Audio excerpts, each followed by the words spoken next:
इतना तेज घटा नहीं सकता। अब आप ही इस समस्या का कोई निदान सुझाइए ससुरश्री। बताइए मुझे कि मैं क्या करूं, क्या करूं, क्या करूं, क्या करूं?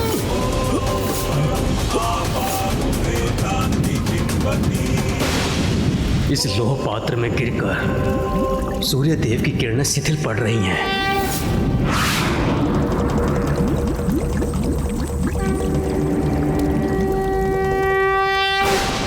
कदाचित मुझे इस समस्या का समाधान प्राप्त हो गया।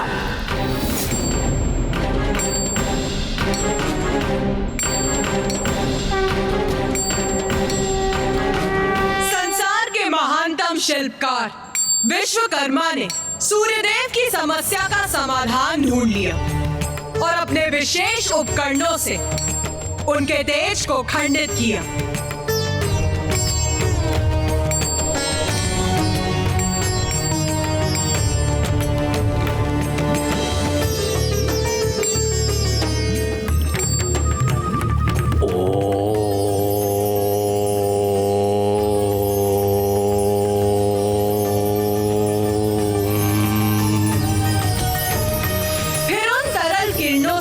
सभी देवताओं के लिए अस्त्र शस्त्र का निर्माण किया।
पिताश्री, पिताश्री, पिताश्री यहाँ भी नहीं है और अपने कक्ष में भी नहीं।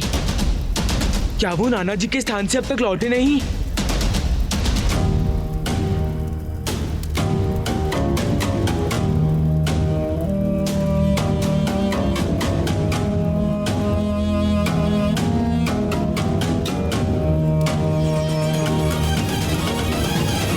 धन्यवाद विश्वकर्मा जी।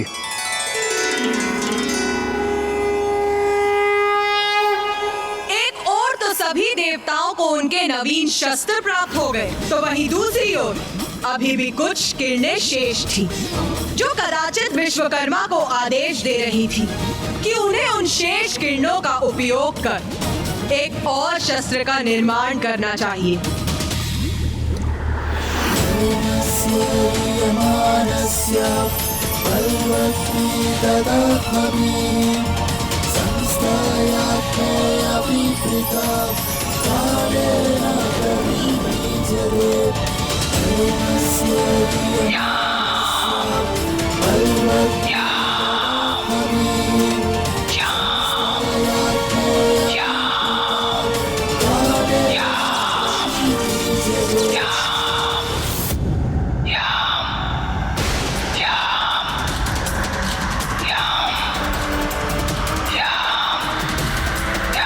मुझे ऐसा क्यों प्रतीत हो रहा है जैसे नाना जी के भवन से मुझे कोई पुकार रहा हो। ये किस प्रकार के शस्त्र का निर्माण किया था देवशिल्पी विश्वकर्मा जी ने माता? वो साधारण अस्त्र नहीं, मृत्युपाश था, मृत्युपाश था, मृत्युपाश था। ऐसा पाश जो जिसका भी स्पर्श करे उसकी तत्काल मृत्यु हो जाए। फिर क्या हुआ माता? मुझे स्मरण है उस पाश पर तो यमराज का अधिकार है, तो उन्हें वो पाश कैसे प्राप्त हुआ माता? इस बार किसी देवता ने नहीं, स्वयं मृत्युपाश ने अपने स्वामी को चुना।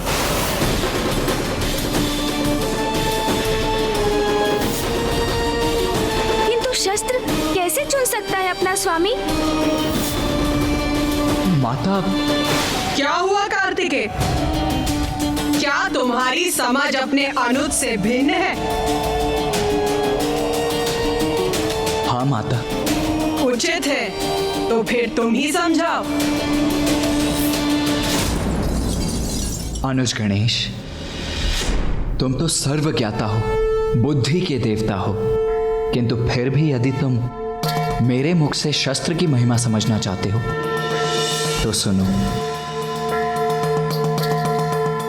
शस्त्र और योद्धा एक दूसरे के पूरक हैं। ये कोई संयोग नहीं है कि पिताश्री, मामा जी, फूफा जी, समस्त देव, मैं और तुम्हारा भी अपना एक विशेष शस्त्र है। प्रत्येक शस्त्र का स्वामी पूर्व से ही नियत होता है, और फिर जो कुछ भी घटित हो रहा था वो तो मां की लीला का ही परिणाम था। सर्वथा उचित कहा तुमने कार्तिकेय। माता, इंद्रदेव, सूर्यदेव, वायुदेव, वरुण देव, अग्निदेव, यहाँ तक कि पिताश्री, मामा जी, फूफा जी अर्थात त्रिदेव भी तो वहाँ एकत्रित थे ना। तो बताइए ना, उस पाश ने उन सभी योग्यता संपन्न देवों में से यमदेव को ही अपना स्वामी कैसे चुना माता? तुम्हारी ये जिज्ञासा भी अवश्य शांत करूंगी मैं गणेश।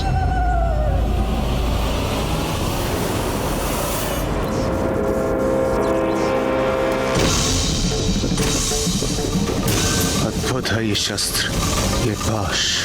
मैंने इस पाश का सृजन कैसे कर दिया? कैसे हुआ ये? इस पाश का स्वामित्व तो देवराज अर्थात मुझे ही प्राप्त होना चाहिए। प्रभु, महादेव, ये पाश, मुझे तो कुछ भी स्मरण नहीं है कि मैंने इसे कब, कैसे और क्यों रचा।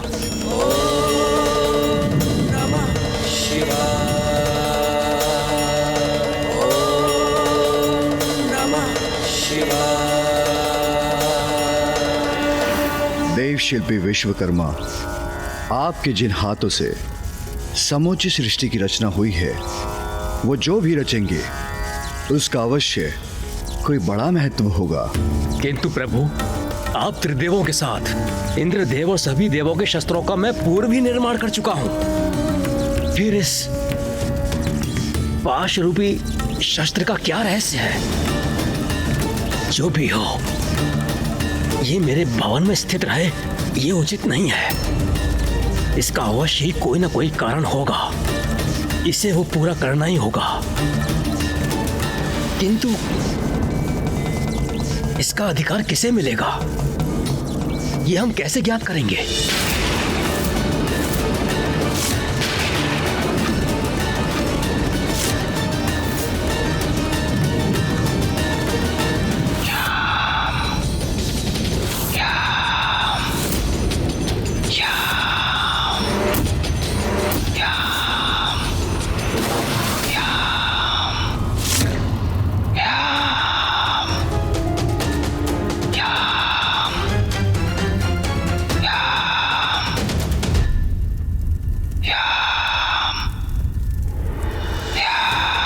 नाना जी के भवन से ये कौन मेरा आवाहन कर रहा है रह रहकर?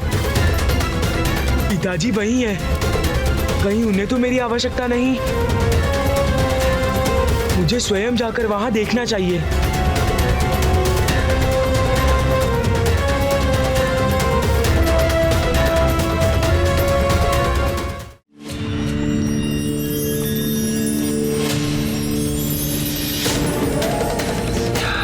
मैंने इस पाश का सृजन कैसे कर दिया? कैसे हुआ ये? मुझे ऐसा क्यों प्रतीत हो रहा है जैसे नाना जी के भवन से मुझे कोई पुकार रहा हो? मुझे स्वयं जाकर वहां देखना चाहिए।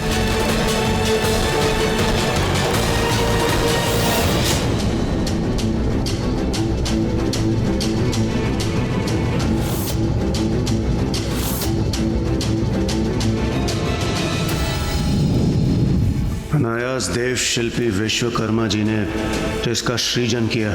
उस शस्त्र का, इस शक्तिशाली पाश का उचित अधिकारी तो मैं देवराज ही हो सकता हूँ। महादेव, मैं आपसे विनती करता हूँ कि आप इस पाश के लिए उचित अधिकारी घोषित कीजिए, जो इसे स्वीकार करे और इसके उचित स्थान पर ले जाए।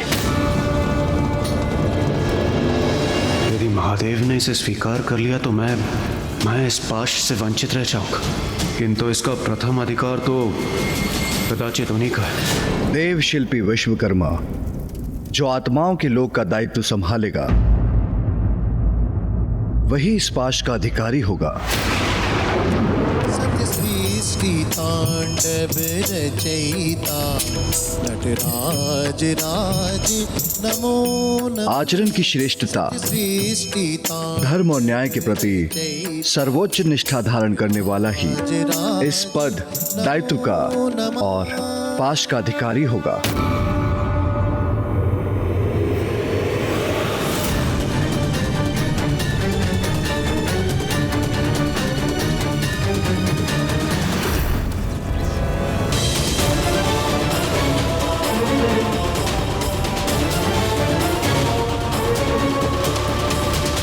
देवगण, मुझे ज्ञात है आप सभी इस पाश को पाने के लिए लालायित हो रहे हैं,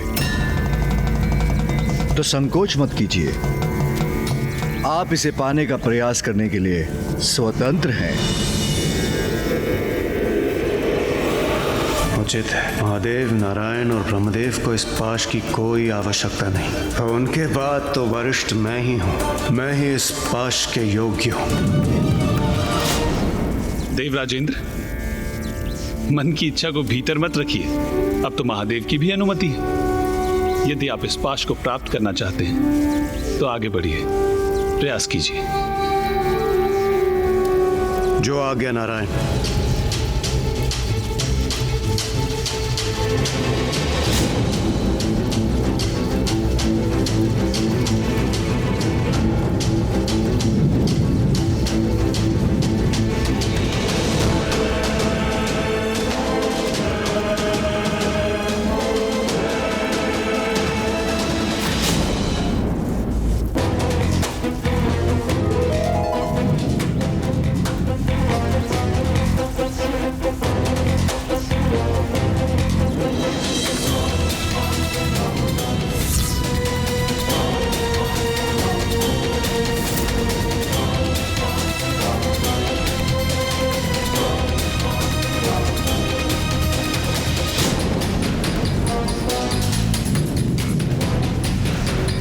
बस अब पल भर में यह पाश मेरा ही होगा।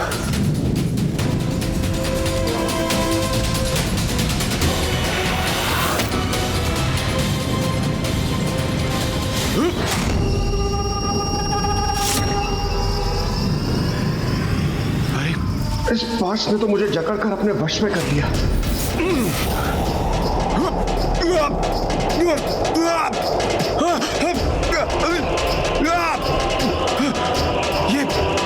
ये कहाँ गिरा जा रहा हूं मैं?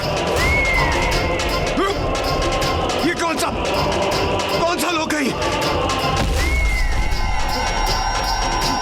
देवराज,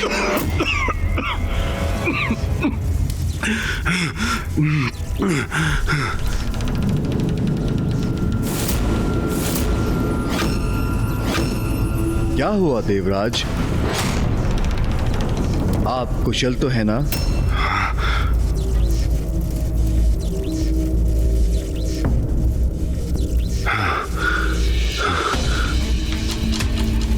इस पाश से दूर रहना ही उचित होगा।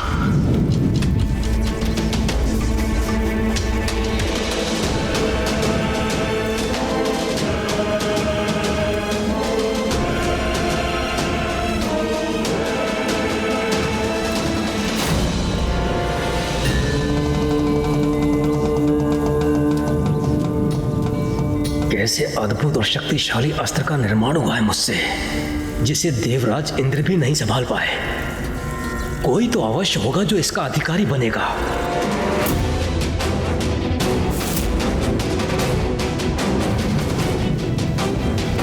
इंद्रदेव कोई स्पष्ट संकेत क्यों नहीं दे रहे हैं? अरे देवराज इंद्र, एक क्षण पूर्व अभी आप उस पाश को उठाने गए थे और अचानक से पीछे हट गए।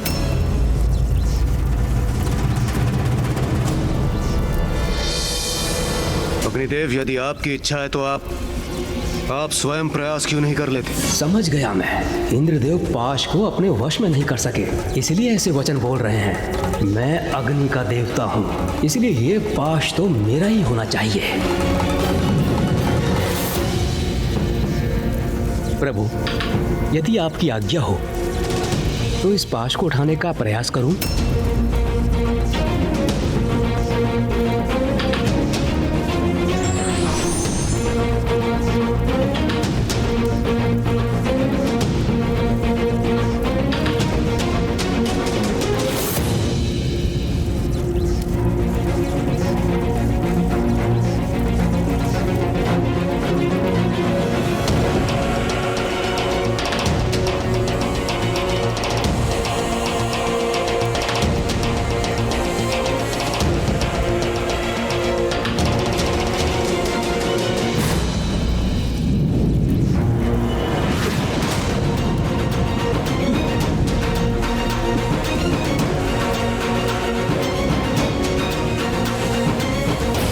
मेरे हाथ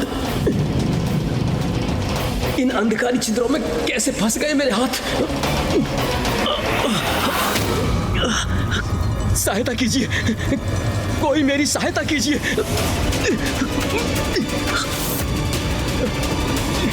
कोई मेरी सहायता करने के लिए भी नहीं है यहाँ। एकाकी हूं मैं।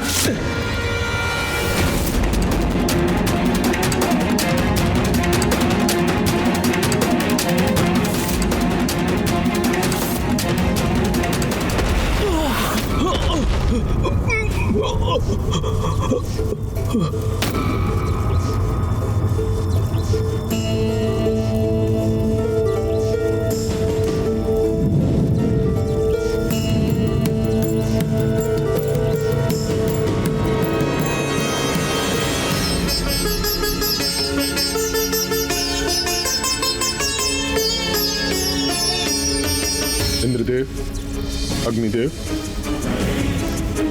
ये क्या हुआ आप लोगों को?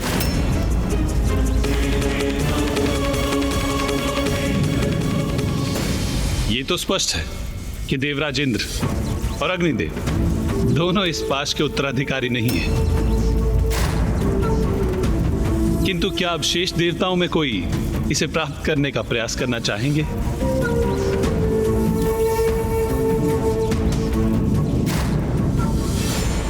पाश मुझे आकर्षित तो कर रहा है, किंतु इंद्रदेव और अग्निदेव के प्रयत्न का परिणाम देखकर मैं सशंकित भी हूं। इंद्रदेव और अग्निदेव दोनों इसे उठाने में असफल क्यों हुए? किंतु यह आवश्यक नहीं कि जो पाश इंद्रदेव और अग्निदेव नहीं प्राप्त कर सके वो मैं भी ना उठा सकूं। इस पाश को पाकर अपनी प्रतिष्ठा बढ़ाने के इस स्वर्ण अवसर को गंवाना उचित नहीं।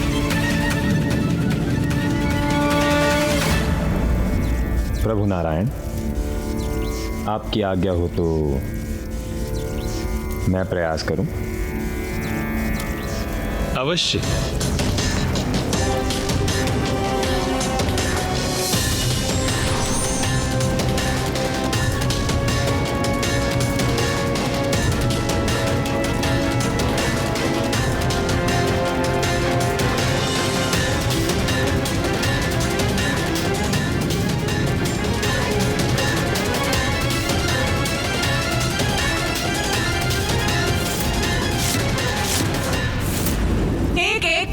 सभी देवताओं ने उस पाश को अपने वश में करने का प्रयास किया और असफल हुए।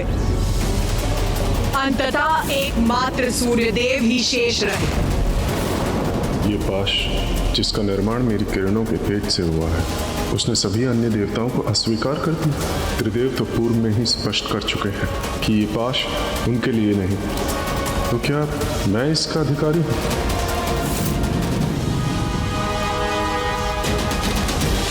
प्रभु, आपकी आज्ञा हो तो मैं प्रयास करूं।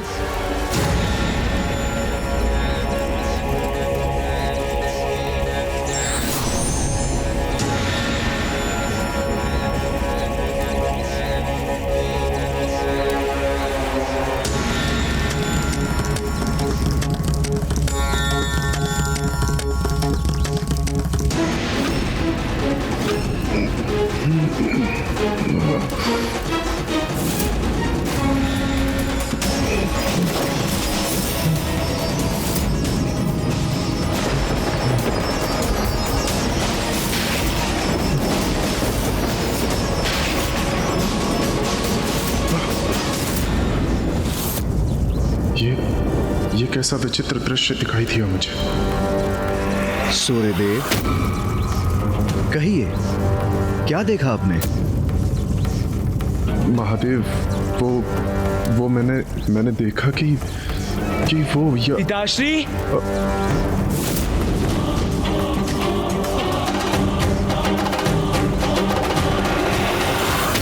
यम।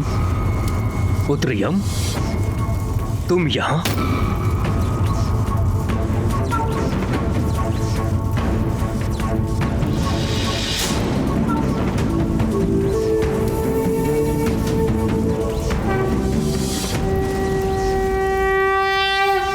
पिताश्री, मुझे ज्ञात था आप यहाँ हैं, तो जब मुझे प्रतीत हुआ कि कोई मुझे यहाँ से पुकार रहा है, तो मैं आपका विचार कर यहाँ चला आया। यम को प्रतीत हो कोई पुकार रहा है उसे यहाँ से, और मैंने जो दृश्य देखा, तो क्या यम? पुत्र यम, उचित समय पर उचित स्थान पर पहुंचे हो तुम। महादेव, मैं कुछ समझा नहीं। शीघ्र सब समझ जाओगे पुत्र, किंतु सर्वप्रथम जाओ उस पाश को उठाओ।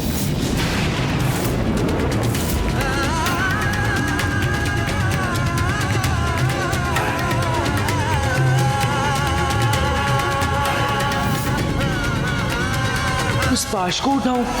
ये महादेव क्या आदेश दे रहे हैं मुझे? ऐसा क्या विशेष है उस पाश में? महादेव, यम को पाश लेने के लिए क्यों कह रहे हैं? महादेव, ये उचित होगा क्या? मेरा अर्थ है, यम तो एक मात्र नवयुवक है। इस पाश को इतने सबल, इतने शक्तिशाली देव नहीं उठा पाए, तो क्या यम? चिंता मत कीजिए देव शिल्पी विश्वकर्मा जी, यम को प्रयास तो करने दीजिए। जाओ यम, उस पाश को प्राप्त करो। जो आज्ञा प्रभु। महादेव, नारायण, ब्रह्मदेव।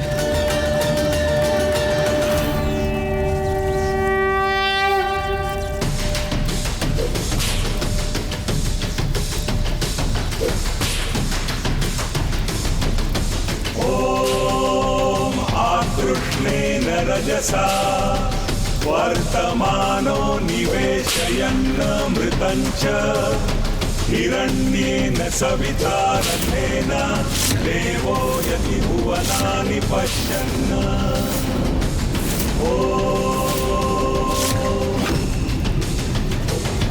ॐ अग्निमूर्धादिवः उत्पत्तिः पृथिव्या अयम्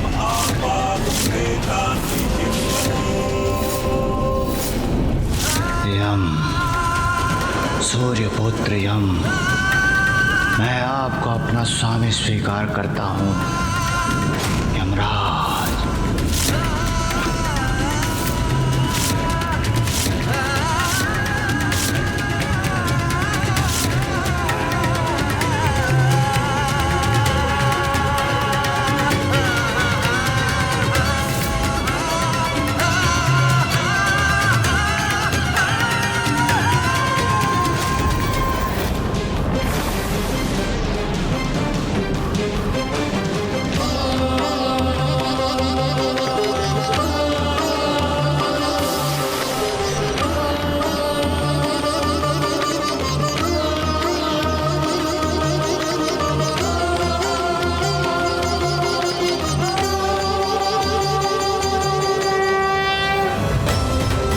आश्चर्य है, पाश ने यम का स्पर्श स्वीकार कर लिया, अर्थात यम ही इसका अधिकारी है।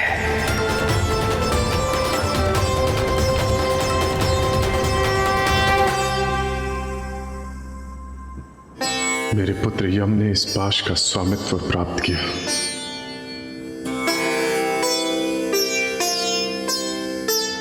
तुम तो केवल एक साधारण बालक हो यम।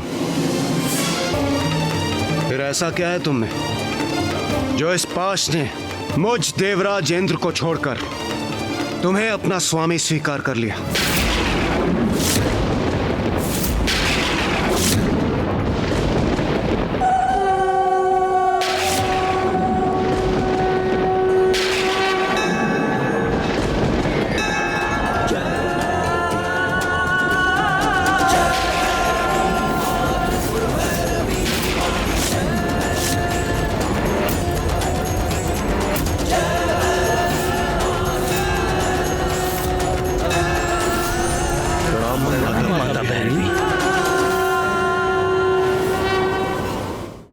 देवराज, आप ही अपनी समस्या लेकर मेरे पास आए थे और अब मेरे समाधान देने पर आप मेरी लीला पर संदेह कर रहे हैं, प्रश्न उठा रहे हैं मुझ पर। नहीं नहीं माता, मुझे आपकी लीला पर कदापि संदेह नहीं। मुझे तो बस ज्ञात करना था कि यम ही क्यों? क्योंकि यम उत्तम आचरण, धर्मपरायणता और न्यायपरता में श्रेष्ठतम है। क्षमा कीजिए माता, किंतु ये सब मेरे समझ के परे है। यम, तुम्हें एक अत्यंत महत्वपूर्ण कार्य हेतु चुना गया है। जिस पाश ने तुम्हें चुना है वो मृत्यु पाश है, जो आज से यम पाश भी कहलाएगा।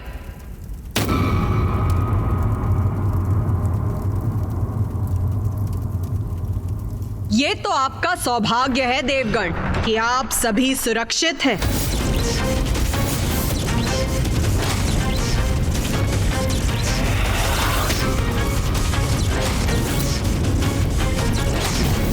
क्योंकि अब अपने स्वामी के हाथों में इस पाश की शक्ति अपनी पूर्णता प्राप्त कर चुकी है और अब जो भी इसका स्पर्श करेगा वो तत्काल मृत्यु का भागी बनेगा।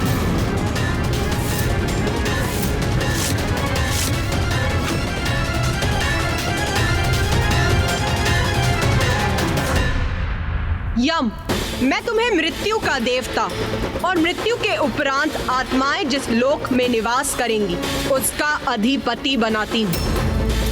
आज से वो लोक यमलोक के नाम से भी जाना जाएगा।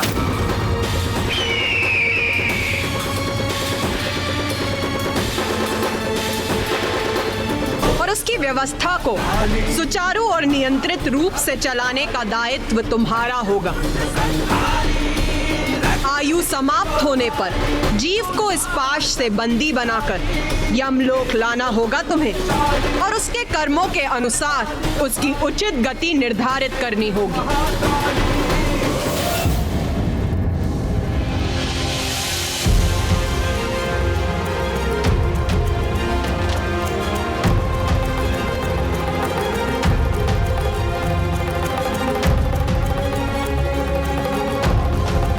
जो आज्ञा माता।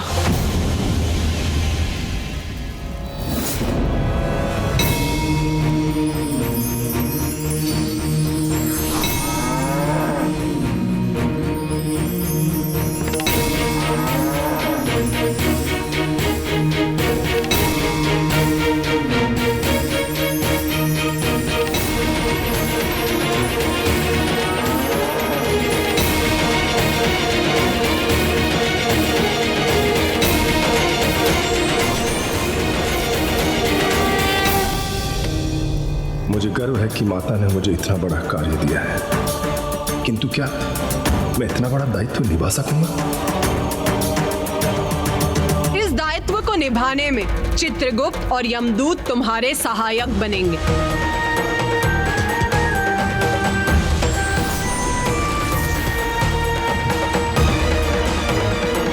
प्रणाम माते, प्रणाम त्रिदेव, प्रणाम महाराज यमदेव। चित्रगुप्त सभी लोकों पर जीवों के कर्मों का विस्तृत लेखा जोखा रखेंगे। विचार, शब्द और क्रिया से जीव जो भी कर्म करेंगे, चित्रगुप्त उन्हें सूचीबद्ध करेंगे। और जब मृत्यु होगी, यमराज अपने दूतों की सहायता से उन आत्माओं को उनके कर्मों के अनुसार उचित फल देंगे। यम, तुम अपने लोक अर्थात यमलोक में भू विचार नामक आसन पर बैठकर आत्माओं के कर्मों का विचार करोगे और तुम्हारे दूत आत्माओं को बंदी बनाकर लाने में तुम्हारी सहायता करेंगे। जो आज्ञा माता। जो आज्ञा माता।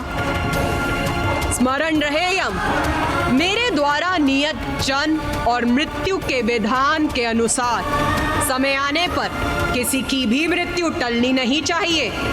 माता, मुझे इतना बड़ा दायित्व सौंपने के लिए आपको कोटि कोटि धन्यवाद। माता, जो असंभव है वो संभव कैसे हुआ, बताइए ना माता।